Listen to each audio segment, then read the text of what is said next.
Thank you. I'll hand it over to you. Thanks, Julie. Cheers. Some of you I've met already. Nice to see you again. I'm delighted to be here this evening. I am a director of Metro Imaging, as some of you might know because we met there the other week.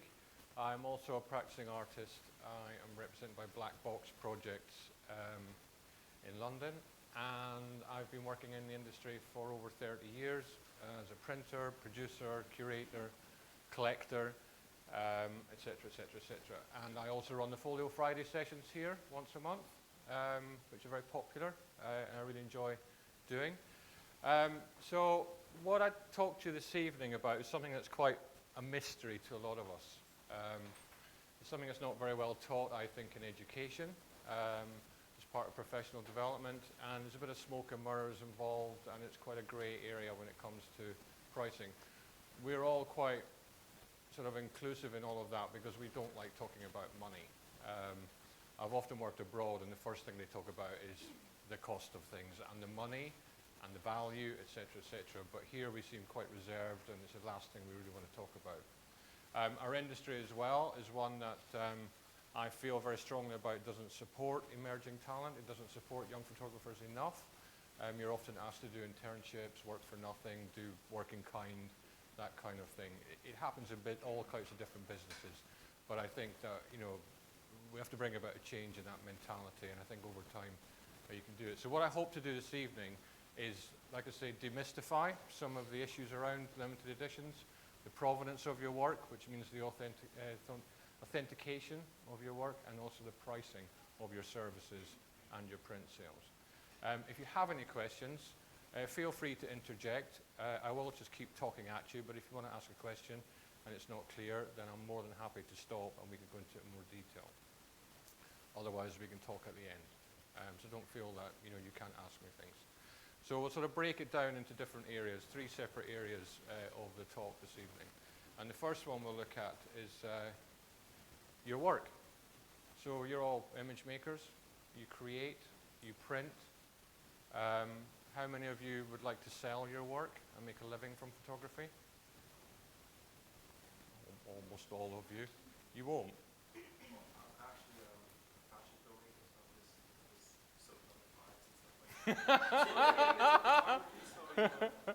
Cool. Eventually. So it's quite something, a really powerful validation of your practice if other people value you and what you do in anything. And particularly in the creative industries where people value enough to buy your work or pay for your services. But it's quite a hard thing to do.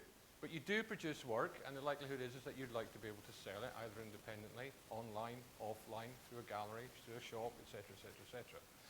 And there's ways that you can do that. But it's full of hurdles, really, that you've got to jump over. A lot of it is often a mystery to us. We're not party to what goes on within the sort of machinations of big art fairs and things. Did anybody go to Photo London last week? You have a good look around. Do you see small cliques of people in corners in suits, huddled around? They're the real dealers. They're dealing in art and photography. They're doing big business. And often when you go into a gallery, you can feel there's that invisible door. You feel that, how do I get into that? Why is this not accessible to me? But don't let that put you off. If you work hard enough, if you're emphatic and you're committed to what you do, don't worry about anybody buying your work or paying for your services. Just do it. I'm a strong believer that if you do something long enough and are committed to doing it, you will refine your skills and you will get there eventually. And it does happen. So let's take a step backwards first of all and look at printing and collecting of prints. So vintage prints, even in the sort of early 20th century, was kind of in its infancy. In certain areas of the world, Scandinavia and America, was slightly different. Photography was always viewed as an art form more readily, but particularly in the UK, there was quite a drop-off in terms of understanding photography, and it became part of an extension of an editorial process. That's why the likes of Donovan, Bailey, these sort of very commercial photographers were that successful, because they were doing commercial work first. They weren't artists, they were doing a lot of commercial work. It wasn't until much later that their work became considered as kind of art and collectible. So what that meant was a lot of work was used for commercial use, for press primarily. Prints were produced for press, scanned, whatever done for repro, and then a lot of them discarded. And they had almost a sort of no value because they were somewhere in the key chain. They were viewed as part of process, and as I say, they were often discarded, disposed of. So there's very few of them around. And at the time of making the prints, you pretty much, the darkroom printer would make a print and it would go to press. Or they'd make a print and it would go into, at that time, limited galleries. There's still very, very few photography galleries in the UK that are dedicated wholly to photography. But that is expanding, as we've sort of seen by the likes of Peckham 24 and different sort of like format as well. You're seeing young galleries sort of coming through who are dedicated to photography. But back in these kind of days, there was a sort of limited outlet for photography, and a lot of it sort of went by the wayside.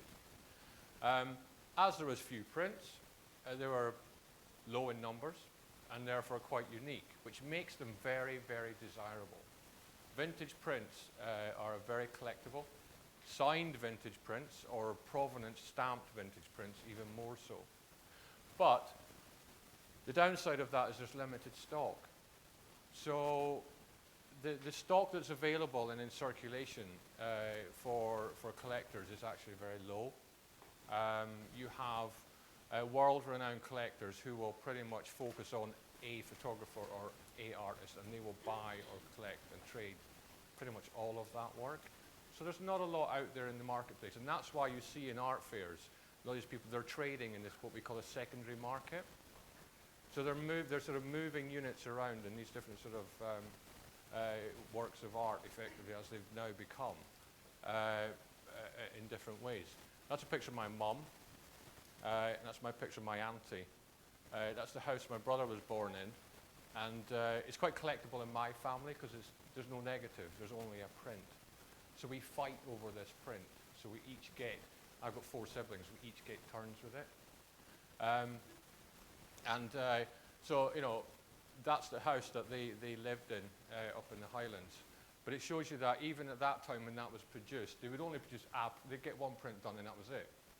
Because they weren't thinking beyond making editions or running a series of this work. It was something that they had. It was also relatively expensive to print.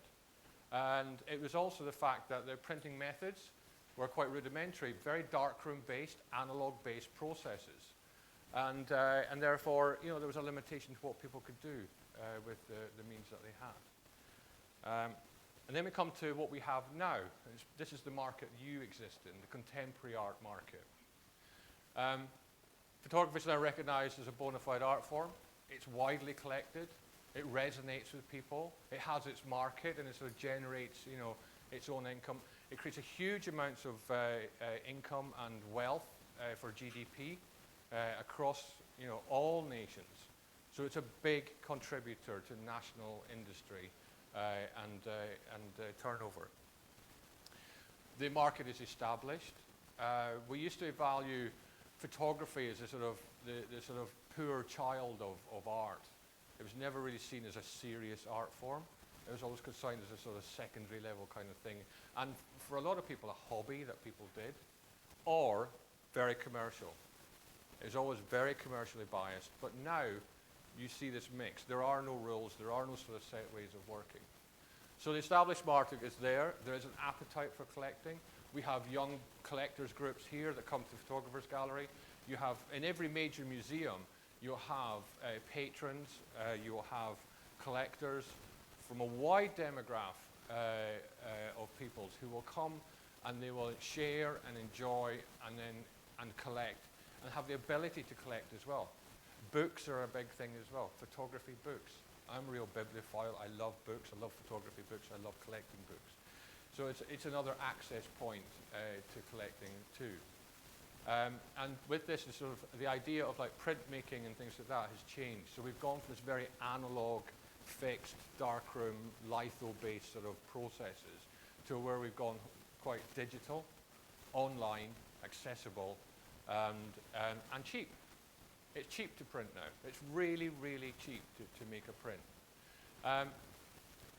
It was kind of spiraling out of control for a period. Probably in the sort of 80s and 90s, you had some stellar photographers, creating edition prints, limited edition runs. Limited, I would use with a caveat that is like runs of 500 in a variety of different sizes, and just selling them all and selling them all and selling them all. And you're working in an industry that on the whole is unregulated.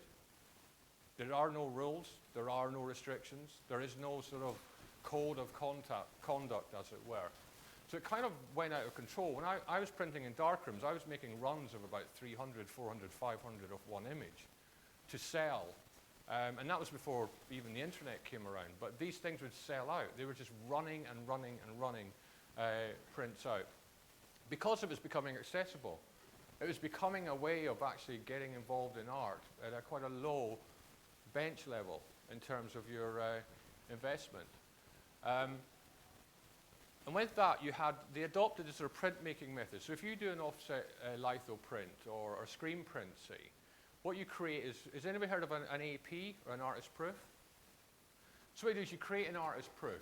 And what would happen is you create that artist proof, the artist would come along, look at it and go, yep, sign that off, and then they would create the run of the screen print from that. But all of the following prints would have to match the artist proof. That was kind of like the master copy. And photography has adopted that way of working. So when you see editions, you'll see something like edition of 7, 1 AP.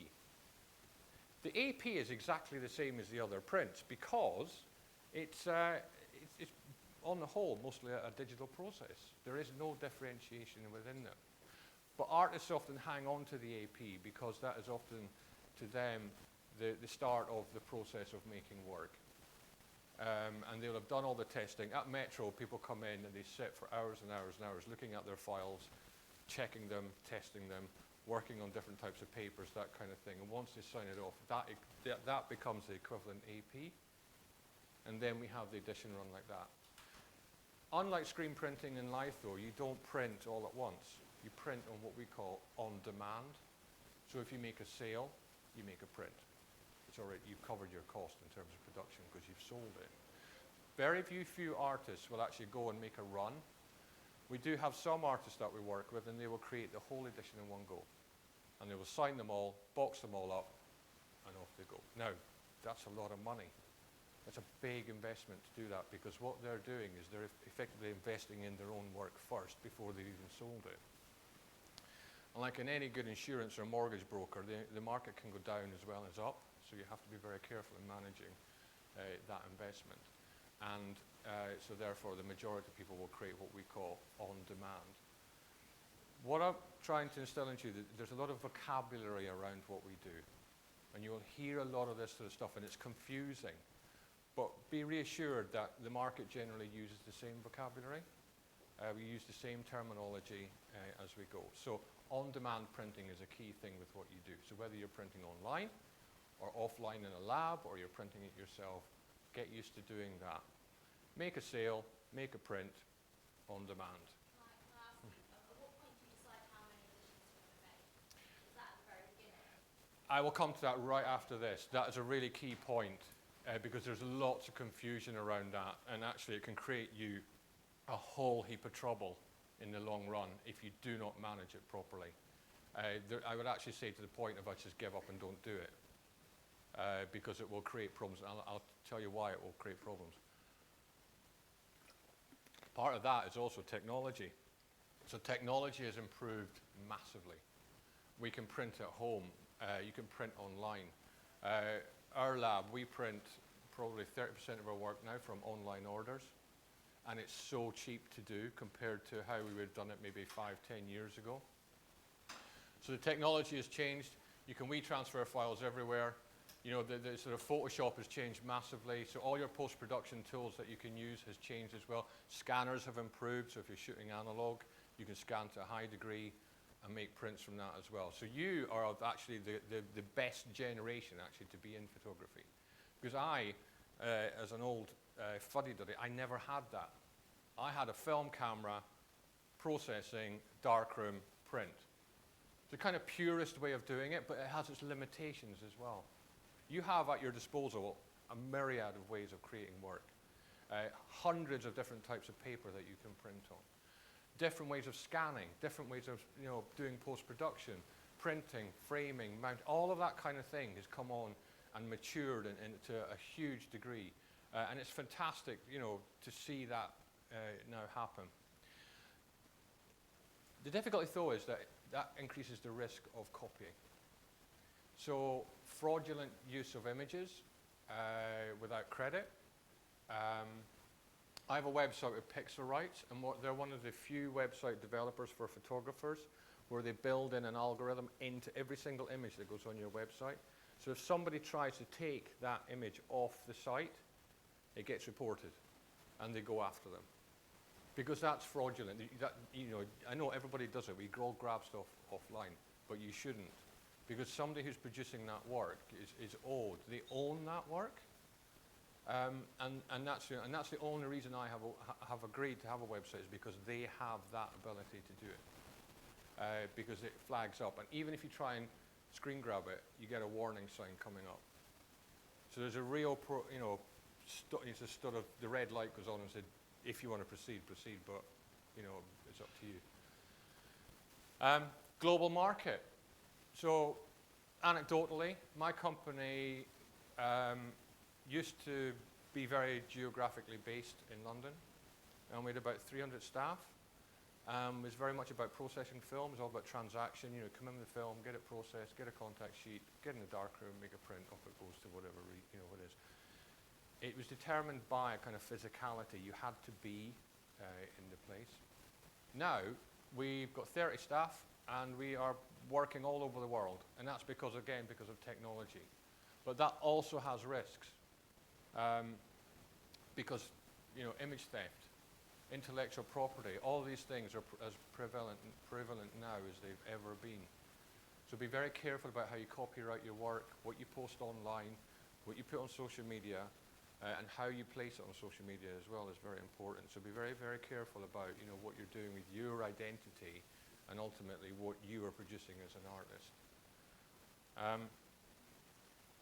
So, in answer to your question, Jolie, what we try to do now with an industry is create some platform of regulation that everybody, we hope, can adhere to.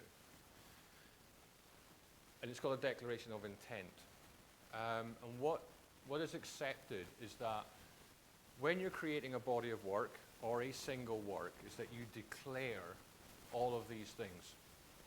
And I'll show you an example in my own work, and we'll go through the process of what that declaration of intent is, about determining the edition size, etc., etc.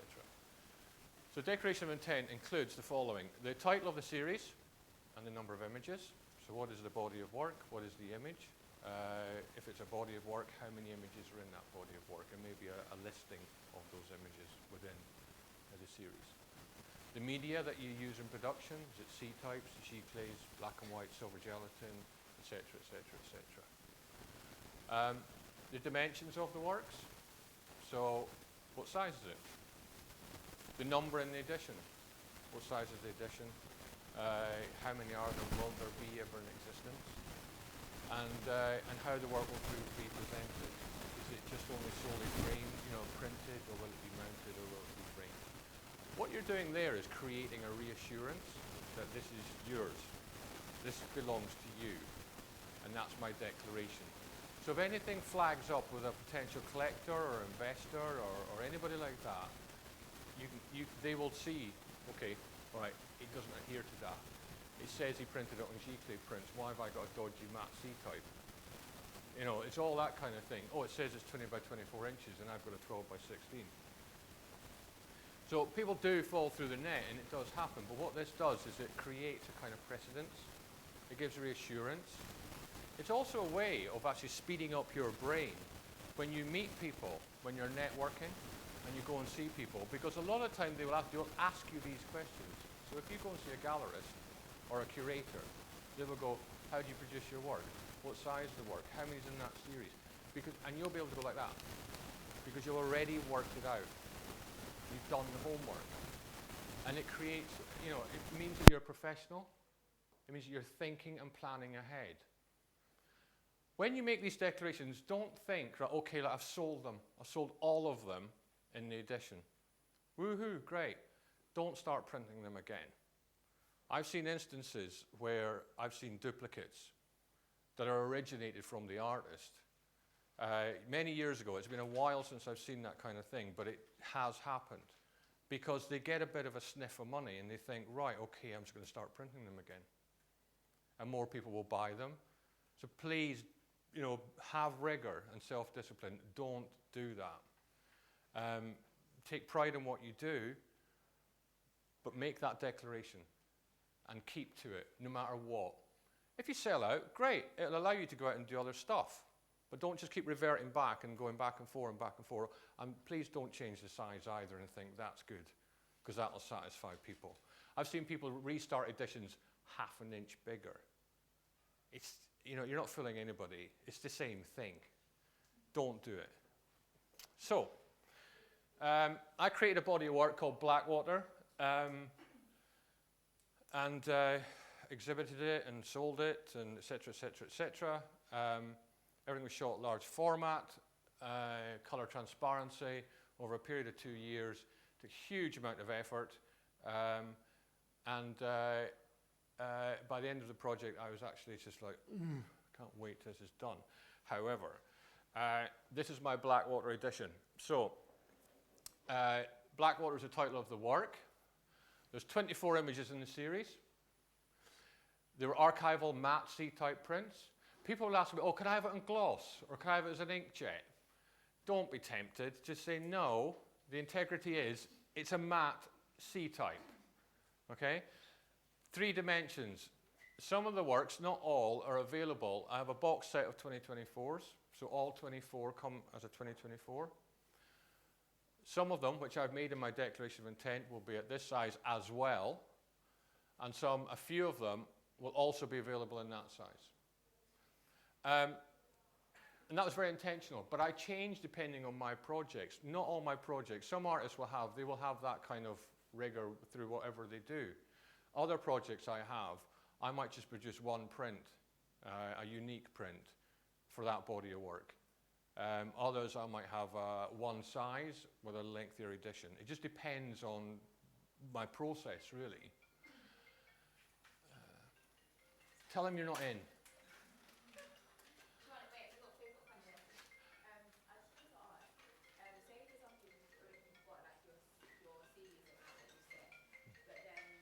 Hurry up.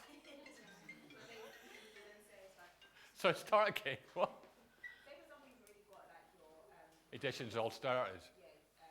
maybe you haven't printed them, you've got the amount of number that is the maximum that you would even in the print. And then say after that then you've got you get called, I don't know, a couple of years afterwards and you've got an exhibition, and based on that space this is what you as an artist want to do and you just want to bring it for the exhibition. Is that an issue? You don't do that. If you've sold the work, you can tell me you just have. If you've sold the work, I would contact the people you've sold the work to and ask if you can take it on consignment, if you could borrow it. Sorry? Well, yeah, that's a good point. What often happens is I see artists retain the AP, so they never sell the artist proof, so the first print, so they'll never sell that print. And So if you haven't sold it, yeah. if you haven't sold any of them, but you want to do whatever, so does that mean that if you want to have like reassurance for exhibitions that may be in different sizes, you should maybe print them in different sizes and keep that in your AP and don't sell those ones that you want to ever use? No. Don't. Keep it really simple. Because what I do here is, say if I take an image and it's a 2024, it's available, there's an edition of 7 and 2 APs. Now, I made 2 APs of this because I want to keep a whole box set in its entirety. I never want to sell any of the work from it. I have it as part of my estate. So, it's always going to be in existence. Curators and collectors often, particularly curators in museums and galleries, they find it difficult if they've got to go and pick and borrow things from all over the place.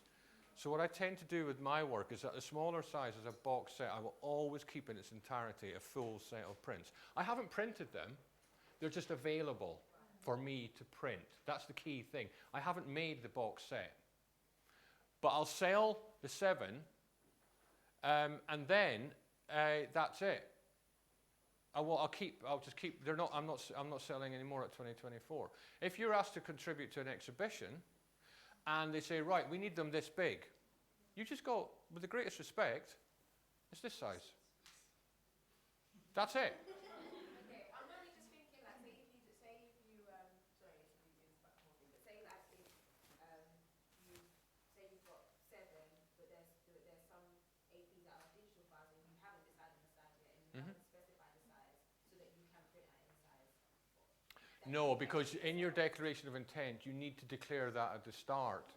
You need to declare the title, the number of works, and what those works are, even if you haven't printed them. So in my series, I've got 24 images in the series, and that's it.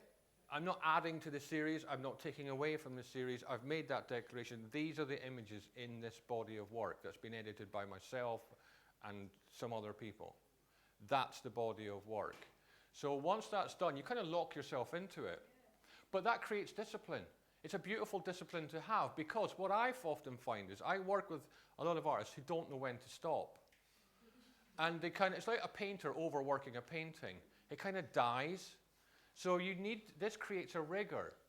So you can't say, oh, well, that's the body of work. I'm not going to go back to this project and go, there's 24 of these. That one kind of fits in that series. I might put that in as well. No, don't do that.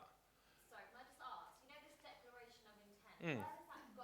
Like so you write all down, like what your intentions are, but like where does it sit? Is it like in the document? Well, often if you're represented by a publisher or a gallerist or a collector, or if you've got a relationship with a third party who's a professional, you share that declaration, and you have it available for anybody that wants to ask. So Don't. It's a document. It's a document. Don't get the Tipex out and change the document. No. This is locking you in to a rigorous way of working. It creates, as I said, it's a reassurance that there's no curveball coming in at the side of it, and there's like, that image is going out because I've gone off it and this one's coming in. It is what it is. It's a document. And it's a psychological document as well. So it's not just a written thing that you've made up. It's a declaration of trust, ultimately.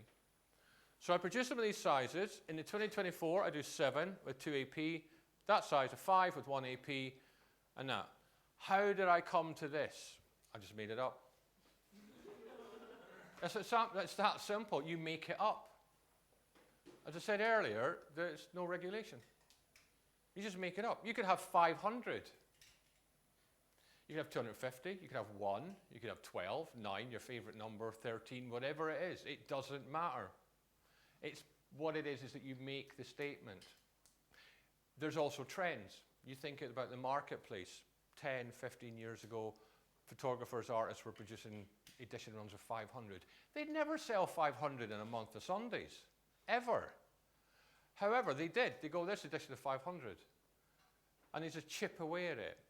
That's really boring, and for me it's quite dull to try and keep on top of it. So I keep my editions really low. And the vogue at the moment is actually verging towards unique, even in photographs. I'm hitting a point in my own photography where I'm creating singles. Single image, single print. That's it. I'm showing it on Scene Amsterdam, and I'm kind of heading towards that sort of precipice. It's quite a scary thought when you think, right, I've printed that, I'm never going to get to print it again, or get to see it again. Because I've got unique works which have gone into collections, and I will never, ever see the work again. And I found that sort of puts the hairs up on the back of my neck, because there's this kind of this struggle, because it's your children, isn't it? In a way. You're giving them away to some nasty person in Zurich. No, sorry, Zurich. So, Wait, I've got a question. Do you want to say? yeah.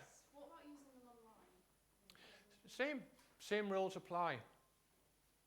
Same, what, in terms of selling your work online? No, I mean using the images that you've had in this edition. You can use your images online, and in a way that we used to with fashion photographers in particular.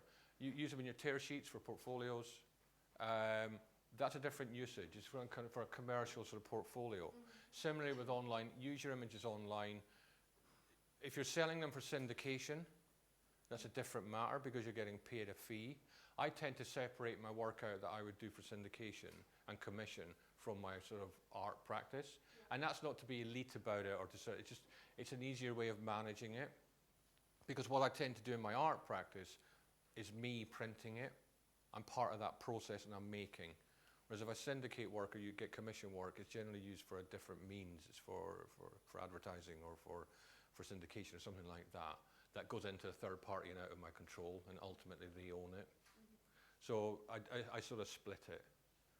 But in terms of you putting it on your website and stuff, there's nothing. That's absolutely fine. And similarly, to have a portfolio, if you go to a portfolio review, to put your work into a portfolio as well, that's accepted as well. But I have seen people sell out of portfolios too. But we'll come to provenance in a minute, authenticity. So anyway, I made this up. It's kind of down to you, what you feel comfortable with, what you feel you can manage, because ultimately you will have to manage it in some way. You can't just keep printing one off and go, yeah, I said it's 500, I'll just keep rattling them out till I think I've made 500. Yeah, I'm going to show you another thing in a minute, which is a personal thing that doesn't generally get shared, but it's about charts. You got a question? I just want to know whether the 2 AP are part of the 7 or... They're separate. They're separate. 7 and 2 AP, and I will sell an AP. They generally go for more money. But I will always keep the one. That AP I'll never sell, and that AP I'll never sell. The likelihood of me selling it anyway or getting anybody asking me for it is pretty limited because it's huge. But the AP is the same as the number. It's an AP at that size and an AP at that size. So you could end up with, here comes the maths bit. If I produced all of these, what's that? 9 and 6 and 4. Is that lucky 13? No, 9 and 6, 15 and 4, 19.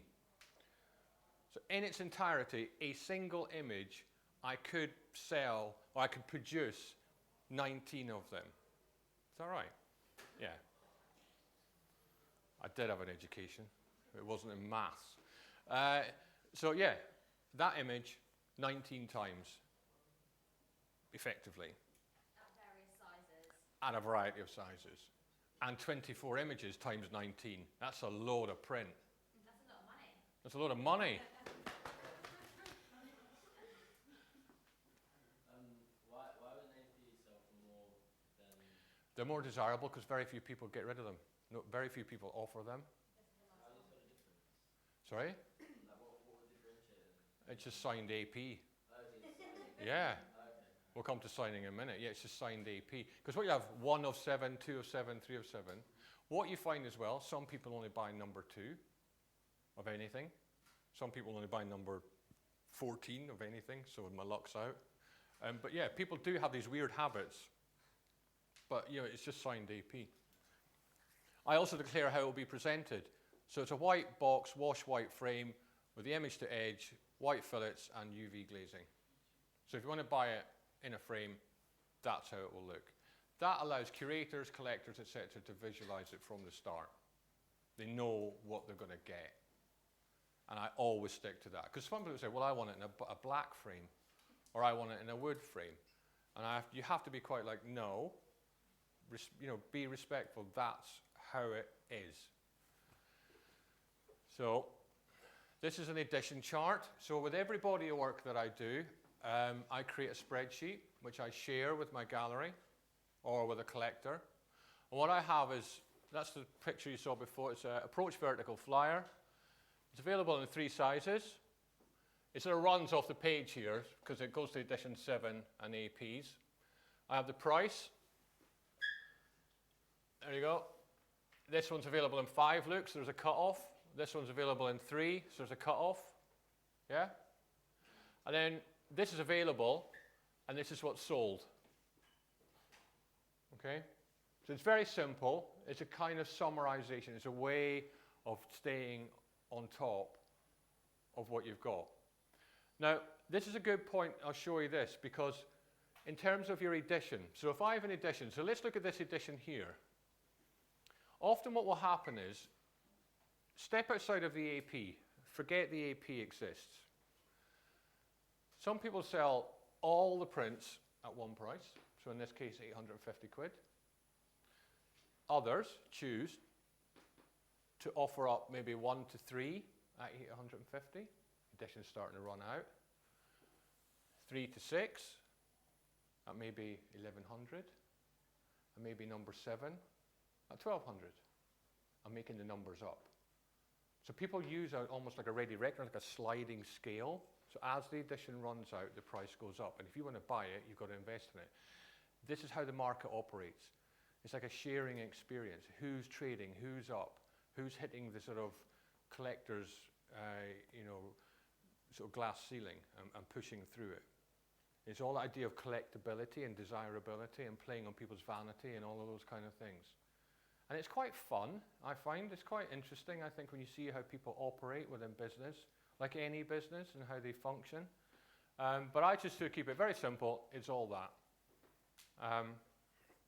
So I would recommend you do similar. If you don't like Excel spreadsheets, get somebody else who does to do it for you. I hate them. But, yeah. Mm-hmm. What about if you decide to edition a piece of work but you've already printed it yourself? What, retrospectively? Do you feel then destroying your own prints that you've already made? Yeah, no. Well, it's a decision you have to make about how you can manage that. Because the key thing is to be transparent. If you've already printed it and you haven't made your declaration of intent, you have to think about, well, how many of these prints are in circulation? I see artists who basically get friends, family, whatever, going, oh, just knock me off a print. I won't tell anyone, I won't sell it. And they do, and they do it at a small size, and there you go, Merry Christmas. But that print's in there somewhere, it's out there somewhere, and you don't know who could be selling it, or who could have it. And they will introduce it at some point into the market. And I'm not saying everybody's devious like that, but there is potential for that to happen. And that could come into the marketplace. They then start asking questions, going, hang on a minute, you said it's that size. Why have I got a 1216 of that coming into auction or coming up for sale? Where's that come from? Is it a fake? And the likelihood is it's because it's for your granny. You've signed it. So it's like, no, it's the real deal. If you've done it, what you're asking is you've already created work. If you sold it, that's fine. If you sold it, that kind of sets a precedent in a way, because that becomes then you have to sell everything else at that sort of price too. So that's sort of kind of thing. If you had sold it, then you've already started. So you just have to make sure you're consistent. If you haven't sold it, you've got time to, well, include all of this stuff.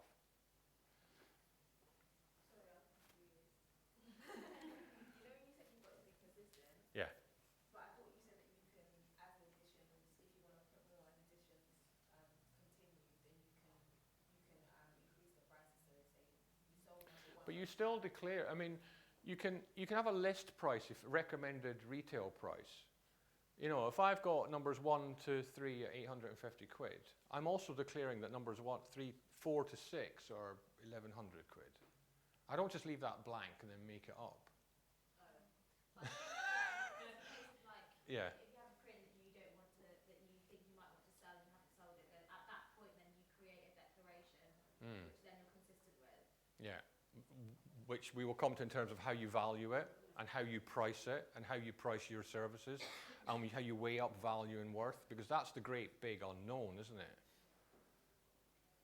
I've seen artists that sell posters apart from the prints, cheaper posters, I don't know. Yeah.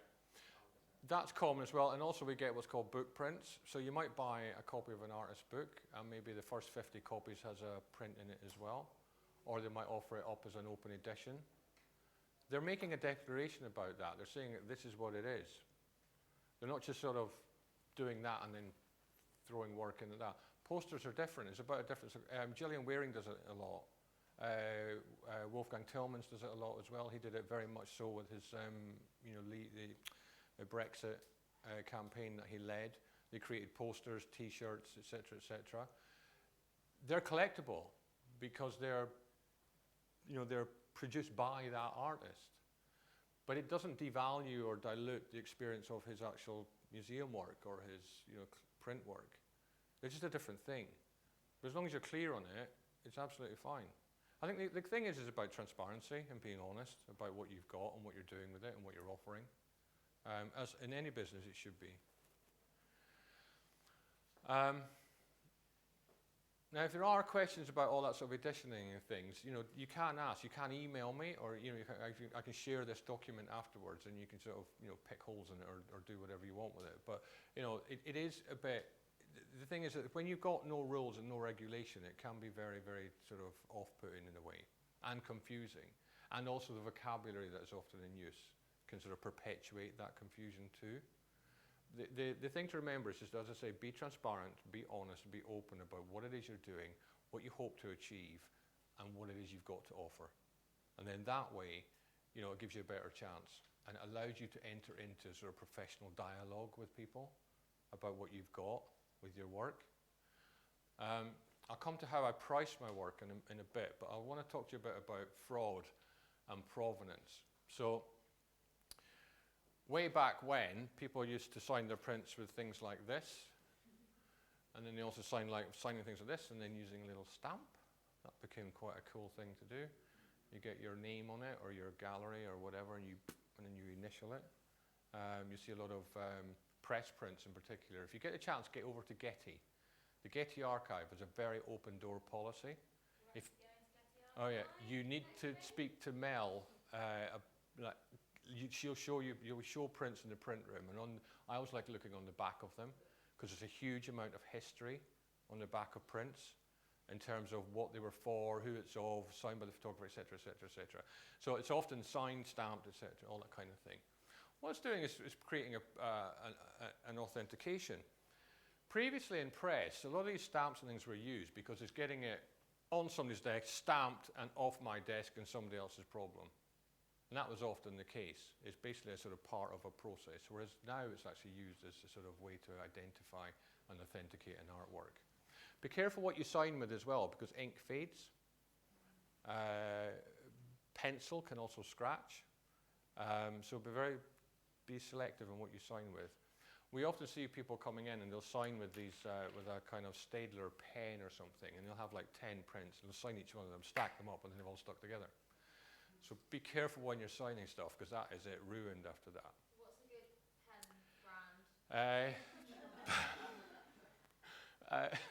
brand? There are other brands available, but Sharpies are good. Thin pencil line Sharpies. I like a good 6B pencil myself.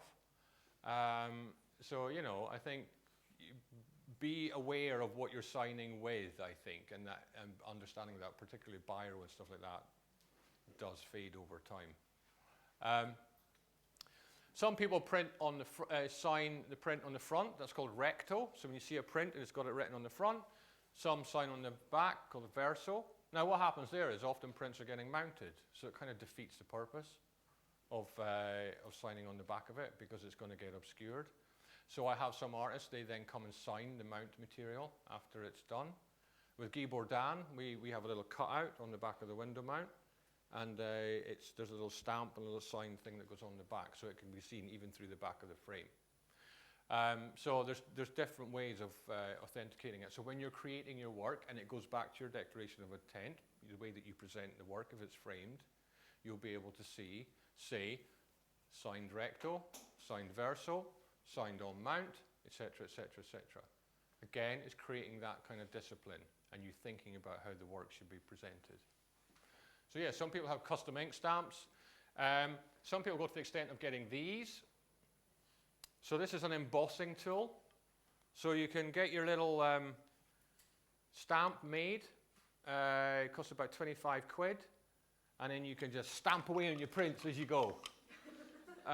This is a really, really good way of authenticating your work because you own it, you have it. And often we hold a lot of these in the lab.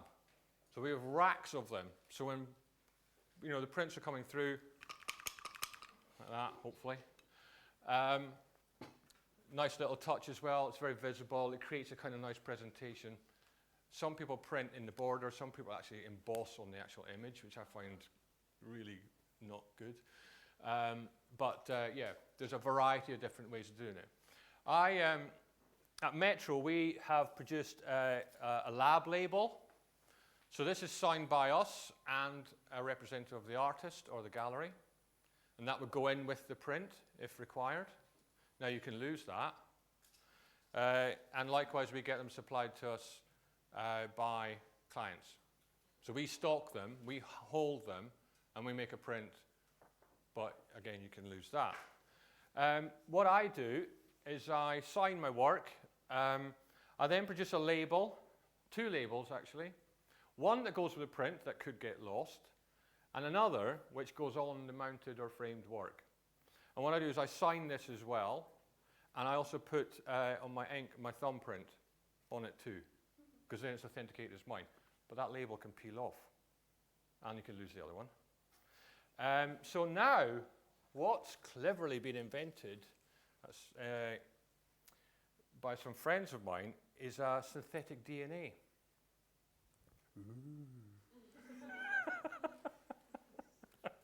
All right, don't rush the stage. What that does, it creates a register of art, visible online to you and the collector only. Each one of these is unique. And it lists the artwork, blah, blah, blah, blah, blah, blah, blah, blah. Really, really clever. But it also ties up with one of these. These are DNA stickers. They're synthetic DNA. It's made by a company called TagSmart. And it's phenomenal because they can make them invisible. You can't peel them off once they're on. You can't even see them. You don't even know they're there. So it's become an increasingly popular way of authenticating and provenancing artworks because of, copying, plagiarism, cloning work, etc., etc. Simple zapper on this thing, and it tells you, it brings it all up on the screen. So the technology is moving all the time, and it kind of saves on paper as well, because you only get this if you want it, otherwise it's held in a secure database. So and the labels, which do go missing and do get lost. And it's all very well, we'll reprint your label, but it's not quite the same. First and foremost, sign your work. That's the original authentication. That's your hand. That's your handwriting. That is your work. Stamp it if needs be, and think about how you're going to secure the provenance after that. What you're giving through all of this is transparency and reassurance to people. Now this sounds maybe this sounds a bit alien to you because you're thinking, well, who's going to buy my work? Why do I have to go to this extent, etc., etc., etc. What I'm sort of saying is what I'm showing you is what's open to you rather than what you need to do now. It's about what's available to you in the industry. And if you're unsure about a lab and how they secure your imagery, because data theft is a big thing as well, how secure are your images? Our company works with some very sort of people who like to remain, everything is in confidence, security-wise, of national importance, etc., etc. So we have to have systems in place to cater for that. So we have different ways of retrieving data, we have different protocols for who accesses that data, and we have other protocols for how we secure it and we save it and we get rid of it. So it's a big thing, how hackable is my server at work from anybody to get in and steal your images? It's not, they can't. But you do ask when you go to a company, ask them what their methods are for securing your work, because that can affect your provenance as well. Often I've seen artists where their work is stolen and they start printing it out, they're getting it on t-shirts, on mugs and all sorts of stuff. And they've got no control over it. And then to get into litigation and fight it in court, it's just a really, really, it's a headache. And it can happen to anyone. Let's look at pricing. So, some do's. Some things to think about. How many of you shoot analog? God, loads of you. Brilliant. People often ask me, how much can I charge for my print? And how do I go about it, getting the level of pricing right? There's no hard and fast rule. It's the same as all the other stuff. There's no regulation. It's based on value, worth, your place in the market, etc., etc. It's often not even based on how much it costs to produce. It's based on something that's very esoteric and not very fixed. So, to try and counter that and make sure you're not out of pocket, there's some real basic things that I think you always have to consider when you're pricing. It's the thing you put up front of pricing your work. And that is, you cover your production costs. So someone says to you, I want to buy your print. There's no point selling at a loss. You may as well just give them some money. So you always have to think about the cost to produce the work, the physical cost to produce the work. So the cost of your film, the processing, the scanning, the cost of a print, if you're mounting and framing it, what that cost is. The packing and delivery, that's one of the things that gets lost and left out a lot. Because people go, oh yeah, it's this price. And then you go, yeah, but it's going to cost you 30 quid to send it to me. You think about that as well. So cover your basic costs. The great unknown is your time and place in the market. That's your sort of collectability. You know, this is your, you know, people, you know, you see people rising. You have rising stars. People publicize it in Artsy or Aesthetica or all the other sort of different platforms going, you know, look at this person, you know, top 10 under 30 or whatever it is. There's rising stars in photography and the arts, etc., etc. They're the people that are, you know, people are collecting and making noises about. How they get to that point is never actually sort of fixed. It could be that they're doing something that is you know, a gear shift in contemporary practice. It might be that they're very well connected. It might be that they're absolutely loaded and they can have as many exhibitions as they want, and then people just go, all right then, we'll have it. There's no rhyme, no reason, I don't think. I think you just work hard, be committed at what you do. Network is very important. It's a dirty word, but I think networking is highly important in managing your place as an artist or as a professional. Meeting people, getting to know them, remembering them, catching up with them, letting them know about what you're doing. It's a very, very valuable part of your practice and often shied away from. Very few people like going into a really busy room and talking to complete strangers. I really like it. Something weird in my head goes off, I think, when I go into a room. Anyway, look at me. This is going back to this image, okay? So what I thought I'd do is I'd break down how it's priced, because that is a constant. It's a constant thing that will always be there if I sell that print. And it's 2024. The film processing was £12.50. My scanning was 40 quid. My print was £52.30. My mounting and framing was £425. And the shipping in the UK was £17.80. That's 547 quid cost plus VAT. So somebody wants to buy one of my works, that's the baseline you're working from, if they want it framed. Obviously, they don't want it framed, you can take that out. It's like 122 quid or something. Now, that will always be a fixed cost, but think about it like this. I'm selling an edition of 7, okay? I'm only scanning it once. You know, I'm only processing it once. So you kind of can knock that down slightly. You will make more money off the back of it, but that's a baseline start from scratch. But each edition that comes after the first one won't have that cost.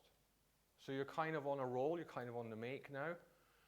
Your print was obviously a fixed cost because that's that, and so will this. So these are your kind of fixed, and this is something that happens at the very beginning, like your time, because it takes your time to make the work. So we've got to think about that, but we'll in a minute. I put a star behind here because I had 24 images in that series. So knowing that I'd made my declaration of intent, I went to the lab and I said, I've got 24 of these, can I get a discount? So they gave me a discount and I got it down to 15 quid a scan. So if you are doing a body of work and you have that declaration of intent and you know what you're doing, don't just roll up with one image at a time. Go to them and say, I've got 10 of these. beauties. Do you want them? Give me a better deal. And if not, I'll go somewhere else. Be more savvy in what you do. Get savvy. Go and negotiate with people. It's hard running. I know how it's, for me, running a lab is a hideous sort of cocktail of ever-shifting things. I can't even describe them. So negotiate. Get out there, talk to them and go, I've got X amount of these. And don't make it up. Don't go, I've got 100, but I'll give you the first 10 now. If you've got 10, you've got 10, okay? Because you won't be asked back, right? But do negotiate. Similarly on the prints. Say to them, I've got 24 of these. I'm going to create a box set of these or for my portfolio. That's the list price. I'm doing myself out of a job here, but that's the list price. Can you do me a better deal? And if you can do me a better deal, I'll give you all 24. It's easier for a company like mine to print 24 at once than it is to print one and then go back the next 2 weeks' time and print another one and another one and another one from that body of work. So think about it like that. Think about it in a block. As I go back to your declaration of intent helps you with that. It helps you kind of set the parameters of what you've got and what you want to do with it. Okay?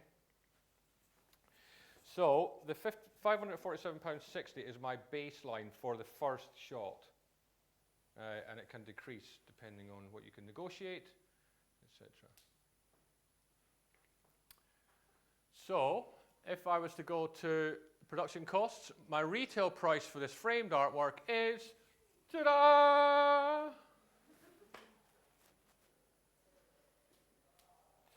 It's worth it. Minus production costs, 547.70, leaves a whopping 700 quid. However, I am represented by Black Box Gallery, Kathleen and Anna, I love you very much. And there's a 50% contract split with them. Why am I giving them 50% of my money? Because they do an amazing job. They have a gallery, they promote me, they produce all the flyers, all the catalogues, they have a wider network than I will ever have as a business. They represent me well. And they're running a business. They're not a charity, they're not doing it for nothing, they're running a business. So they earn the money and I earn the money. So, for that image, I'll end up with that if I sell it. Now that's quite a good day's work if you're a sort of commercial photographer, getting your day rate of between 250, 400 quid to go out and take a shot, do a few shots, do a bit of post on it. So it sort of levels it out. It's a sort of comparable kind of, for me, at that size, that is like going out and shooting that and getting my day rate for it. But how do we get to that? Because the production cost is only that. And this is about where you are in the market. This is the great unknown. How come I can charge that and not get away with it, but hold my head up and go, that is worth every single penny of it. And it's about how your relationships with people at the core of things. It's about network. It's about being committed. It's being visible. It's being seen. It's about participation. If you get the offer of being in a group show, do it. If you get the offer of being part of a collective, become part of a collective. It gives you opportunities to get out, get your work seen.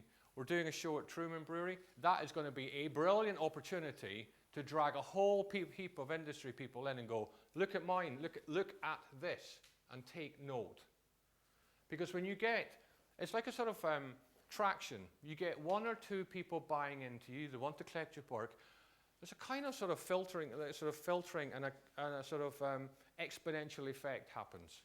Because you're visible, you get seen, you get known, other people see you, other people want a part of you, it goes up and up and up. And that's how people build, their profile. They don't just, very few people become instantly famous, or instantly, collectible in that way. It very rarely happens. And it's partly because the market is actually quite saturated. There's loads and loads of, people out there doing the same thing. So it's a bit of a mystery. It's a bit grey. But to help you with that, you really need to think about a few things, which I'll sort of finish on, and we can sort of chat about a bit more if you want. When pricing your work, one of the things outside of the actual production costs and the split that you potentially have to give to a partner, for instance, think about the time it takes for you to make work and how realistic you can be when charging for your services. So if you were to be charging your services out at what, 30 quid an hour? That Blackwater image took me probably 12 hours to get right, because I was going back and forth to the place. 12 hours, I don't know, 50 quid an hour, that's a lot of money. I can't load that onto a print price. So you have to kind of be realistic. Just be realistic. Cover your production costs. Cover the fixed costs first. And then everything after that is a blessing, to be honest. So, you know, you might want to say, well, I'm only charging 150 quid or something like that for this little print. But if 20 quid of that is your profit, it's still allowing you to go out and do the thing that you love doing. So don't think you have to be big and, you know, selling it for hundreds of pounds all the time. I sell some of my prints for like 30 quid. I just enjoy the process of like sharing with people and make it affordable. And not because I feel like I'm above them, it's just because it's this process of actually interacting with people. It just depends on what it is. Remember your other outlay as well. You know, a gallery or a partner might take a percentage of your sales. If you are represented by a gallery, or you're lucky enough to, you know, be approached by anyone like that, contracts. Contracts are things that we do in business, but the arts seem to get left behind a lot, and everything's done on a handshake and over a coffee or something like that, and a kind of agreement. And then when, you know, things don't go so well, it's very, very difficult to pick up the pieces. You know, it's like who owns the work? Who has the work? Where is it? They've got it in storage. We've fallen out. I need to get it out of storage. Who's paying for it to get out of storage? Be transparent. It's become more accepted that you get a contract. I'm a strong believer that if you are to enter into a sort of a partnership with any business or any partner within your practice, that it's more professional to ask about contracts and be transparent and say, okay, look, I think we should write up a contract. And if you do get a contract, don't be afraid to ask questions. I think people sort of respect you more for asking questions and actually looking at the detail than just sort of signing and, you know, sort of getting on with it. So, you know, be kind of, not pedantic, but be sort of committed to sort of getting a contract and understanding what the, you know, what the rules of engagement are. Because, you know, you will maybe have a long and happy, you know, working partnership with them. You may not. So you need to be covered. Okay, so do think about that. It's a very important part of your process. And in that, you confirm who's paying for what. You know, because there's production costs, exhibition costs, sales literature, promotion, online, offline, social media, PR, etc., etc., etc., etc., etc. Costs can spiral, and before you know it, if you haven't entered into an agreement or you haven't got a contract, you could end up actually having to fund your exhibition or your publication to the extent where you're actually losing money on it. And I see that happen quite a lot, and it's a crying shame really, because it shouldn't be like that. So just be very aware and open about what the costs are. And what you get as well, what's on offer. Well, it's not just that who's covering it, but what is on offer for, you know, and maybe you could have some input into that as well. Work on an online strategy, post when necessary. Don't oversaturate your audience. I had 5 shows last year, and I was sort of done to death with it by the time November came around, so I'm taking some time out. Because what can happen is, you can end up in the press, you get your turn, you know, in the press, and then it's somebody else's turn. But if you keep knocking on the door and going, oh, I've got this going on, or I've got this going on, they'll get a bit tired of you. So, you know, it's timing is really, really important as well, about where you're placing the work and who you're talking to, and do it tactily. You know, really think about, okay, when's the right time to maneuver on this? Because if you do go to BGP or arts, or when you go to any of these sort of industry partners who are really, really brilliant at promoting what you guys do, there's a kind of queue that forms. So you have to look at, well, when's the big art fairs? Because that's what they'll be focused on.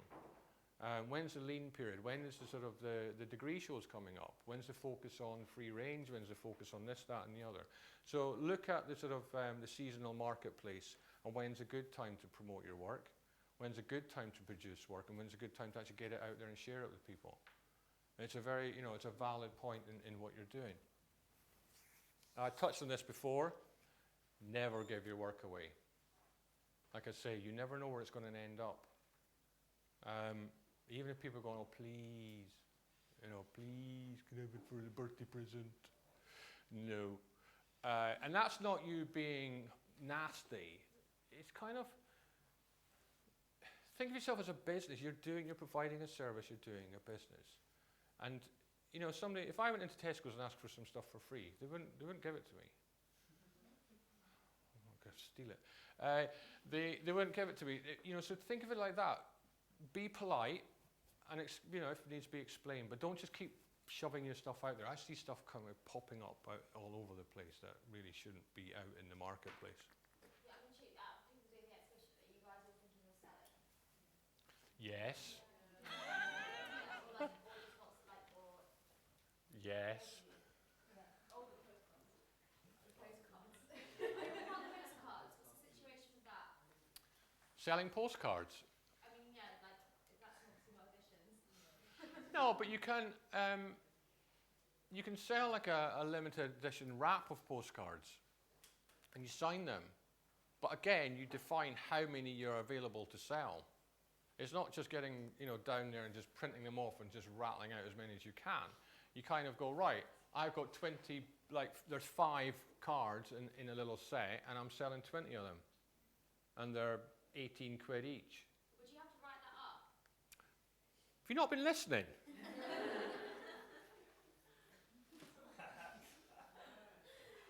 Yeah, right. Yes. Oh, God. Right.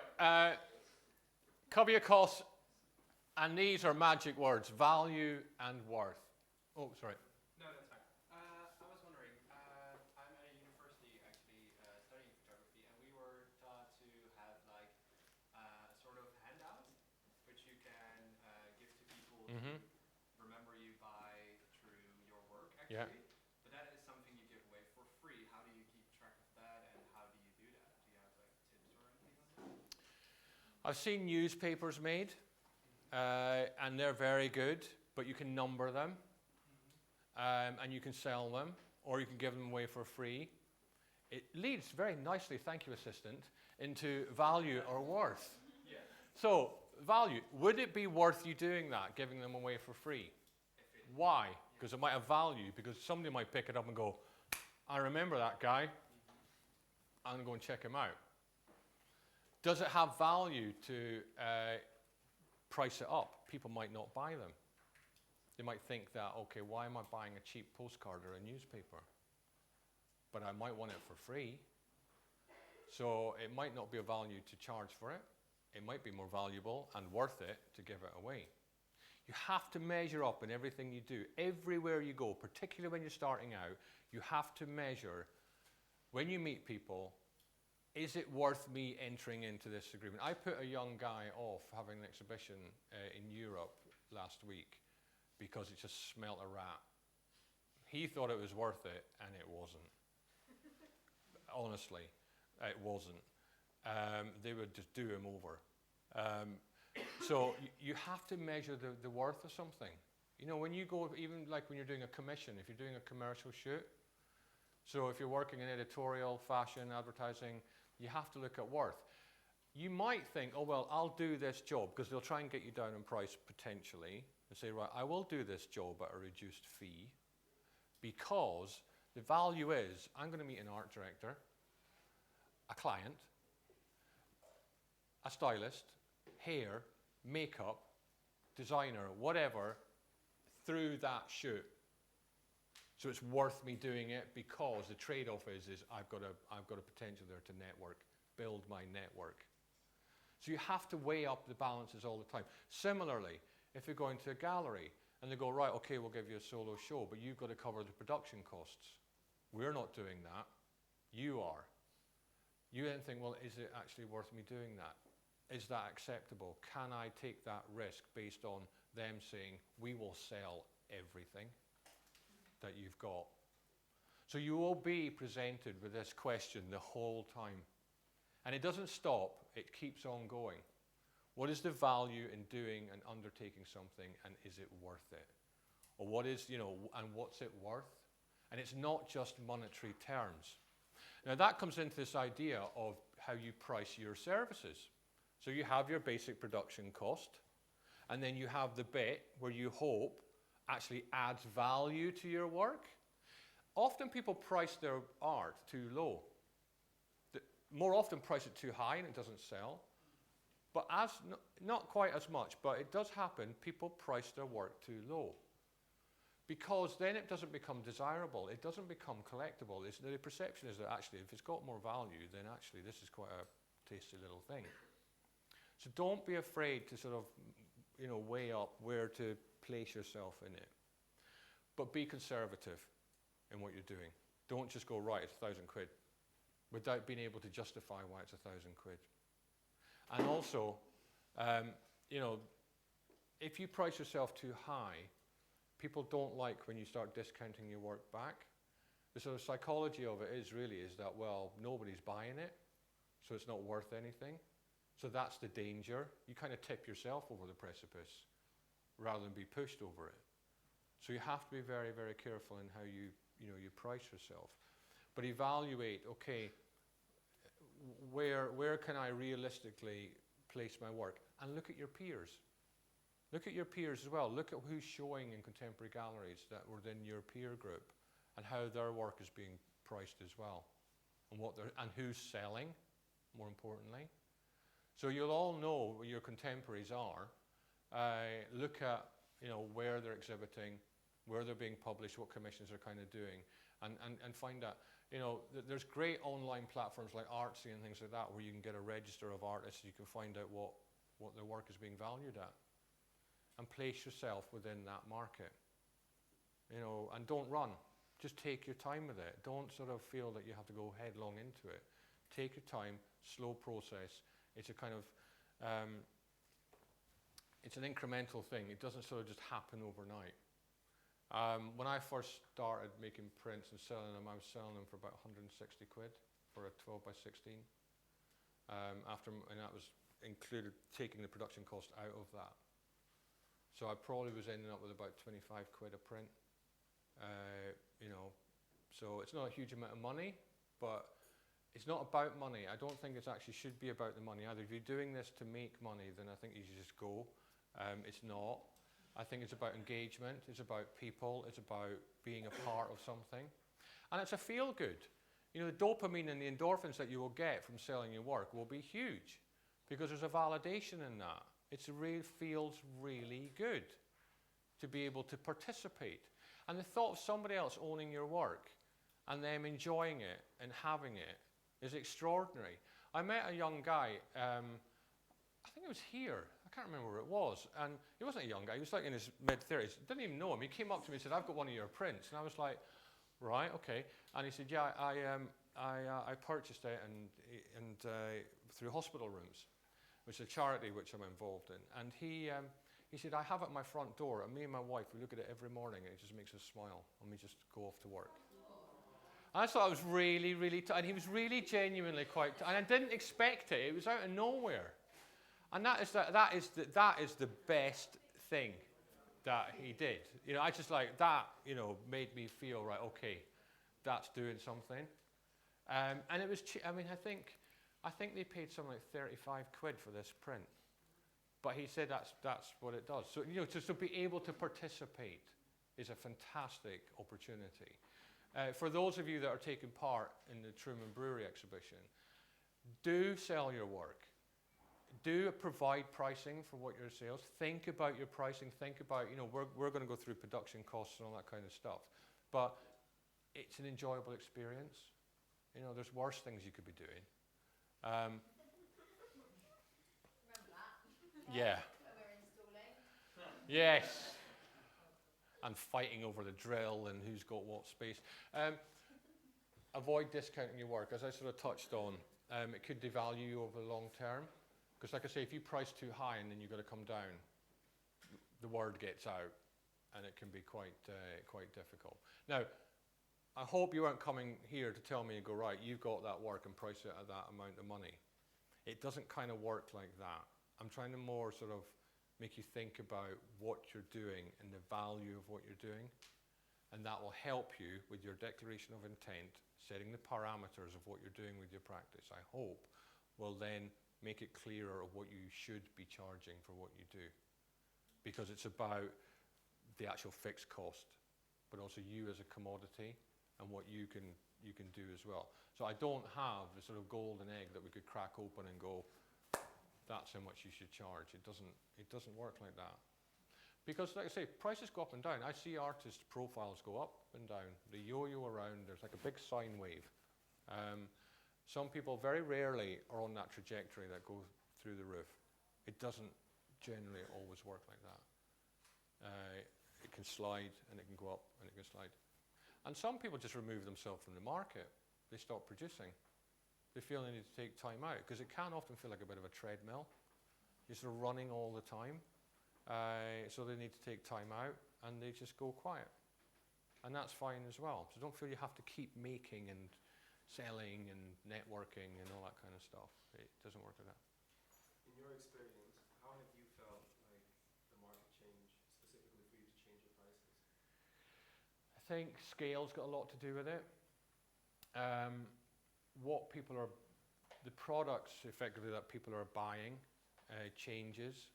So partly down to scale. So for a period of time we were producing and making mural size prints, big C-types, that kind of thing. That was the kind of norm. We did a lot of work as well. We were doing reverse perspex mounting and it's very clinical and very clean. We're moving now back to small, very kind of craft orientated framed artworks. The idea of making is no longer a kind of dirty word. So those kind of things are desirable. Like I said as well, the market is shifting in favor of unique. So we've sort of removed ourselves from these large edition runs. So place yourself within that market. And that's why working out what your peers are doing and looking at what they're doing, it helps you assess, okay, right, this is what everybody's doing. So you're not just jumping on the bandwagon, you're sort of following suit because it's basically you're providing a service, a need. That's what people want. So we don't have the big 10-foot, 6-foot C-type prints at the moment, or very rarely. What we have is small, framed, delicate work. And it's, it caters for, most people, that's what they're looking at. And most certainly, I would say for the last 10, if not 15 years, nobody is doing huge edition runs. They're small single-digit units. And that leads into, as well, how you price the work, because obviously you're making a huge print, production costs go up, shipping costs go up, and installation, so everything scales up. So people are charging more for those kind of works. And just to follow up, so do you feel that that is more from the side of, like, and as you said, 10 years, you see the trend, that scaling, people want it to be a little smaller. Yeah. Do you feel it's from the perspective of the buyer, or do you feel like it has scaled down because of production costs, people can't keep up? I think it's a bit of everything. I think it does come from buyers. A lot of buyers are no longer buying. They bought all the big prints they've got. I think they've only got a certain amount of walls. But I also think in terms of curation, you look at different sort of curation now. You'll see small works, framed works. I mean, look at Heath's works downstairs. Small, black and white, 10/8, 12/16 prints in a very delicate, thin aluminium frame. That's pretty where we're at.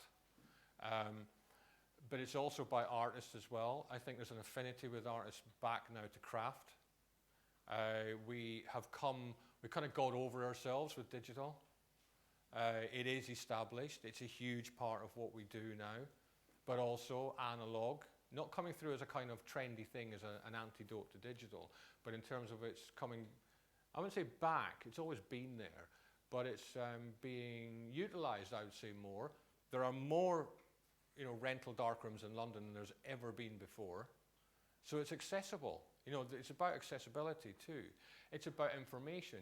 You can learn these things relatively easy, to do tin types, to do cyanotypes, to do salt printing, to do platinum. Whereas 10, 15, 20 years ago, it was a dark art. I got criticised in 2004 for publishing a book called The Master Printer's Workbook. I gave out all the trade secrets to real jobs and showed you how to do it blow by blow.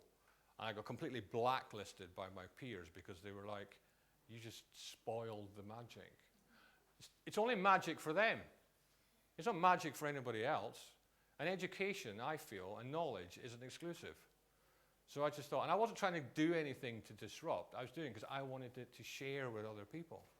And I think that's an important part of it. We're in a shared experience. I'm standing up here, not to talk at you, but to share an experience of this, in as much as anything. So that's the important thing. And we're more understanding of that. When you look at artists, they've got interns, they've got assistants, they've got people in there working with them, more and more and more, because they're in that kind of community. We're getting back, thank goodness, to craft. It never went away, really, but it's sort of acceptable. It's like people say, well, I'm an artist, not a craftsperson. It's kind of like I'm above you. Whereas I'm a craftsperson, I'm a maker, I'm a process-led photographer. I'm not even a photographer, really. I'm a pictorialist artist who uses photography. I'm not defined by photography because I don't want photography to define me.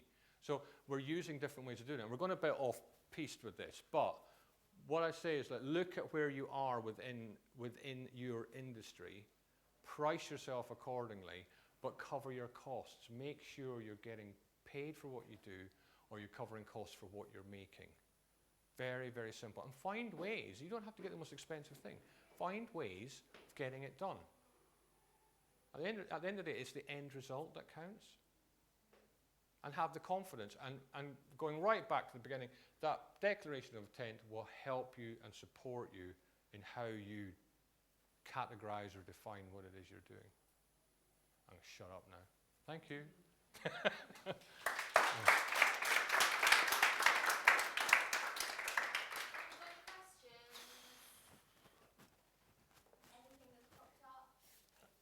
You're probably thinking, what was he saying? If you do, you can always get in touch with me afterwards, genuinely, and I can do my best to answer. Are we all clear on the auditioning thing? No? So I guess, auditioning then is something that everyone needs to, has anyone considered that? In my head, I know I'd have to do it for sure. And so how many would you recommend? How many editions? Low. My Blackwater series, there's each image can be done in 3 sizes. I've got some work where it's a unique print. There's like 12 images and they're unique. In another series, I've got an edition of 5 and 1 AP at one size. So it kind of, for me, it varies depending on the project and at my relationship to the project. And I was learning, if I could go back, I think this is where artists aren't admit to sort of doing things wrong. If I could go back, I wouldn't do that Blackwater series like that. I'd have it in one size. And it'd be a very low edition. And there wouldn't be 24 of them. There'd be 12. But I have to stick to what I agreed to with myself in a rather schizophrenic way. So if I had my time again, I wouldn't do that. I just feel it's a bit messy, you know. Keep it simple, basically. Yeah. And also, is there a comparison from is there a difference in the value of printing in the darkroom and getting digital print? No. No. So you can print something in the darkroom, that doesn't increase its value. Well, it doesn't increase its value. I don't believe. The work I'm printing for Unseen, I'm doing in the darkroom, and they're small 6 by 8 inch prints. C-type paper is C-type paper, whether you print it in a darkroom or whether you print it digitally. It's the same thing. No, however, it can become attractive. I think the idea of, like I was saying about this idea of making now is become attractive and very much on the radar of collectors. So to have the idea that the artist is in the darkroom making that print is a very attractive proposition at the moment. Whereas previously it was very much accepted in de rigueur that it was a digital, you're working as a part of a digital process or a workflow. And it goes in cycles. But that is a very, I can feel it myself. People want my analog prints. And there's nothing wrong with my other prints. I can't color print, by the way. I'm useless at it. I've no patience. But I love black and white printing because I just love the whole experience of being there. But what I do like with my color printing is I have a relationship with my printer, and they have input. So there's a bit of a back and forth, and I enjoy it. So I've sort of made up for it in a way by having that collaboration. And they know, and I think it's something you have to accept as well. Other people will know way more than you think you do. And you have to accept that. At some point, you will become part of a team. You won't have to, or you will not be able to do everything. Sometimes you'll lead, and sometimes you'll follow. And I think that's a very important part of it too. But, sometimes I do look at my editions and I think, I wish I'd done it differently. But you just accept it for what it is and move on. It is what it is. Any other questions? Is there, if anyone's got anything you want to maybe, you can Can you email me? Just steve@metroimaging.co.uk. I'll say it fast because you can't write it down. I was going to say something about, if you're sort of concerned about, getting it right, getting it wrong, not knowing what you're doing, write it down. Just write it down and share it with somebody and say, does this make sense? Does this actually make sense of what I'm doing, or what I'm proposing? And then see what's what, see how you get on with it. Because like I said, there's no rules, so just not make the rules up, but just be considerate in what you're doing. All right, thank you. Thank you for having me. Is it okay if everyone fills out a feedback form? Oh, God. For the funding. So we continue. Remember the couple that bought my print and it was at their front door? That's a true story, actually. Thank you.